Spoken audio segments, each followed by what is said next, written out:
बिस्मिल्लाहिर्रहमानिर्रहीम। अस्सलाम वालेकुम। मैं हूँ तसव्वुर शहज़ाद और आप देख रहे हैं तसव्वुर शहज़ाद ऑफिशियल। नाज़रीन, आज जो हमारे मौज़ूआत हैं उनमें एक तो आज हमारी पूरी कौम ने रिवायती जोश व जज्बे के साथ यौम आज़ादी मनाया है, इस पर गुफ्तगू होगी।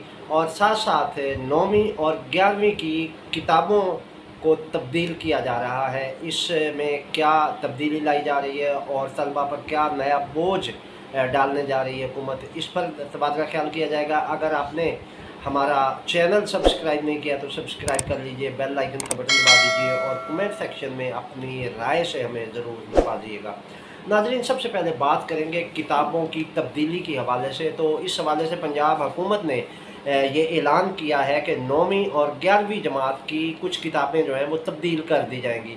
उनमें अब तक की जो इतलात है उनमें उर्दू, अंग्रेज़ी, फ़िज़िक्स, केमिस्ट्री, बायोलॉजी के साथ कंप्यूटर साइंस और रियाजी को भी तब्दील किया जाएगा। जबकि इस हवाले से जो है वो ज़राए ये बता रहे हैं कि इन किताबों को अब अंग्रेज़ी में कर दिया जाएगा और इस हवाले से बाकायदा तौर पर जो पंजाब टेक्स्ट बुक बोर्ड है उसने काम शुरू कर दिया है। नाज़रीन, रियाजी पहले ही ऐसा मज़मून है कि जिसको उर्दू में करें या इंग्लिश में करें कोई फ़र्क नहीं पड़ता। रियाजी के अपने कुलिया कायदे हैं और उनको आप जब उर्दू में पढ़ा रहे हैं तो वो कदरे बेहतर होता है, बजाय इसके कि आप उसको फिर अंग्रेज़ी में कर दें जो और ज़्यादा मुश्किल हो जाती है। तो यूँ तलबा के लिए दोहरा अज़ाब बन जाता है। एक तो उन्हें अंग्रेज़ी समझनी पड़ेगी और फिर अंग्रेज़ी में रियाजी समझना होगी। इसी तरह केमिस्ट्री या बायोलॉजी के जो सब्जेक्ट हैं वो उर्दू में बेहतर अंदाज में बच्चे पढ़ रहे हैं और उनकी ज़ाहिर है कौमी ज़ुबान में जब उनको पढ़ाया जाएगा तो उससे उनमें आसानी होगी। लेकिन अब तलबा को मजबूर किया जाएगा कि वो अंग्रेज़ी में ये बायोलॉजी और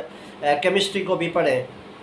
इसके साथ साथ उर्दू की जो किताब है उसको भी तब्दील किया जाएगा। और यूँ ज़राए ये बताते हैं कि ये फ़ैसला जो है वो यकसा कौमी निसाब के तहत किया गया है और उसमें बाकायदा तौर पर ये बोर्ड को हदायत दे दी गई है, टेक्स्ट बुक बोर्ड को, और उनको ये कहा गया है कि वो इस हवाले से काम शुरू कर दें, जिस पर बाकायदा तौर पर अब काम शुरू हो गया और पंजाब टेक्स्ट बुक बोर्ड के जो ज़िम्मेदारान हैं वो इन किताबों पर काम कर रहे हैं। इसमें एक तो वाज़ेह सी बात है कि सुप्रीम कोर्ट फैसला दे चुकी है कि उर्दू हमारी कौमी ज़ुबान है, तो ज़रिया तदरीस में तमाम सरकारी ज़ुबान जो है वो उर्दू होनी चाहिए। लेकिन अफसोस कि यहाँ पर अदालतों से लेकर खुद आम जो थाना कचहरी के मामलात हैं या दफातर हैं, निचली सतह से लेकर ऊपर तक ब्यूरोक्रेसी है या अदलिया है या मुकन्ना है या पुलिस है या जो भी डिपार्टमेंट है, तमाम डिपार्टमेंट्स में जो मामलात हैं वो अंग्रेज़ी में होते हैं।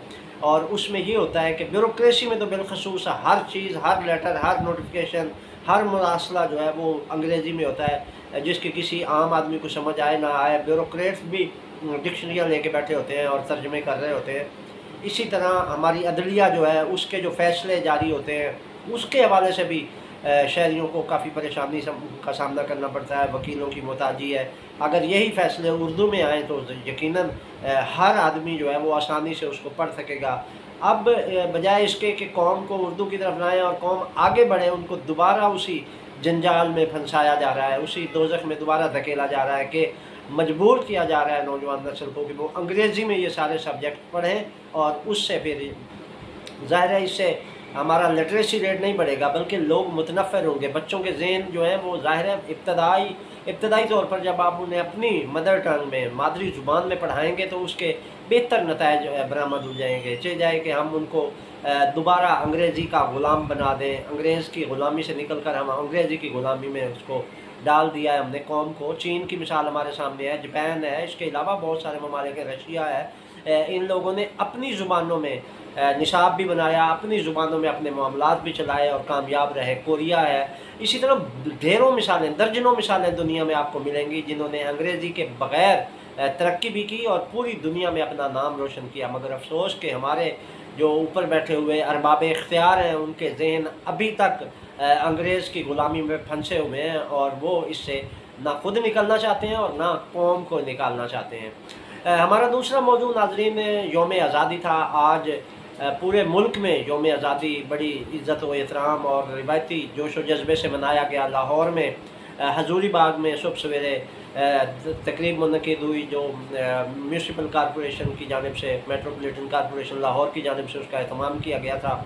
और इसमें वज़ीर आला पंजाब मरीम नवाज़ ने खसूसी तौर पर शिरकत की। इसमें तमाम वज़रा भी थे, इसके अलावा अहम अक़लीती और मजहबी रहनुमा भी मौजूद थे, जबकि गैर मुल्की जो कौंसलेट्स हैं लाहौर में वो भी इस तकरीब में शरीक थे।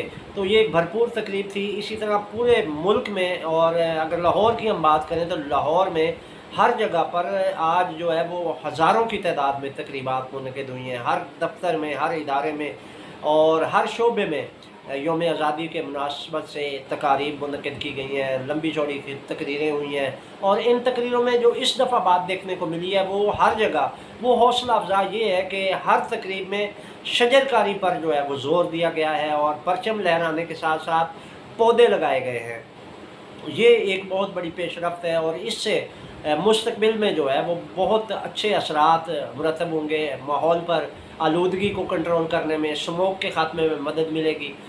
इससे जो है वो माहौल बेहतर होगा। इस वक्त जो एटमॉस्फेयर के हवाले से परेशानी का सामना है, स्मोक का सामना है और बहुत सारे मसाइल हैं, तो इस शजरकारी मुहिम की वजह से पाकिस्तान को बहुत ज़्यादा फ़ायदा मिलेगा।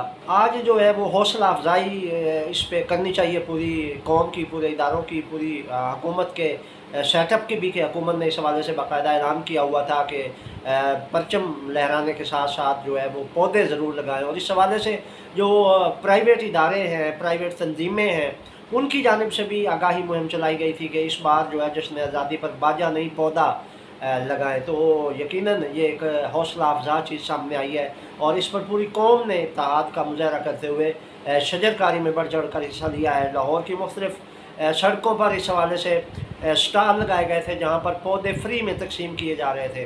तो मैंने देखा कि लोगों की दिलचस्पी थी इनमें, कि लोग वो पौधे ले रहे थे और लेकर जा रहे थे। तो इससे ये उम्मीद है कि वो जो बंदा पौधा वहाँ से लेके गया है या जो फैमिली वहाँ से पौधे ले रही थी, यकीनन वो जाकर उसको प्लांट करेंगे, उसको लगाएंगे और वो दरख्त बनेगा। तो इससे ये होगा कि हमें जो माहौलियाती आलूदगी और दीगर मसाइल का सामना है उससे कम अज़ कम निजात मिलेगी। इस हवाले से पूरी पाकिस्तानी कौम को मुत्तहिद होकर शजरकारी मुहिम को कम अज़ कम कामयाब बनाना होगा। इससे ही हमारे बहुत सारे मसाइल हल हो जाएंगे। तो ये थी नाज़रीन अब तक की अपडेट। तसव्वुर शहज़ाद को इजाज़त दीजिए। अल्लाह निगहबान।